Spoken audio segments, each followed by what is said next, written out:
இன்றைக்கி நம்ம இலக்கணத்தில் புணர்ச்சி பற்றி பார்க்கலாம். நிலைமொழியின் ஈற்றெழுத்தும் வருமொழியின் முதல் எழுத்தும் சேர்வது தான் புணர்ச்சி. இந்த புணர்ச்சி 2 வகைப்படும். ஒன்று இயல்பு புணர்ச்சி, இன்னொன்று விகார புணர்ச்சி. இயல்பு புணர்ச்சியில் பார்த்தோம்னா 2 வார்த்தைகள் சேரும்போது எந்தவித மாற்றமுமே இருக்காது. இப்போ எடுத்துக்காட்டாக பொன் கூட்டல் விலைகள், இந்த 2 வார்த்தைகள் சேரும்போது இதில் எந்தவித மாற்றமும் இல்லை, பொன் வளையல்னு சேருது. இதனால தான் இது இயல்பு புணர்ச்சின்னு அழைக்கப்படுது. அடுத்ததாக விகார புணர்ச்சி. அங்கே பார்த்தோம்னா ஏதோ ஒரு மாற்றம் ஏற்படும். இந்த விகார புணர்ச்சி 3 வகைப்படும். தோன்றல், கெடுதல், திரிதல். தோன்றல்னா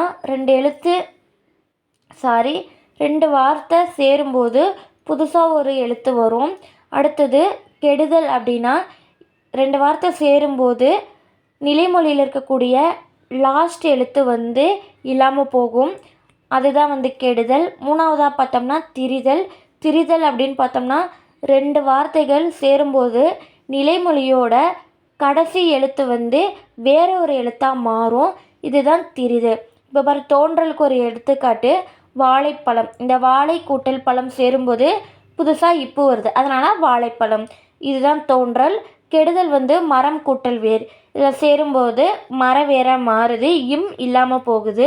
அடுத்தது திரிதல். இதில் பார்த்தோம்னா பொன் கூட்டல் குடம் பொற்குடமாக மாறுது, இன்னு இர்ரா மாறுது.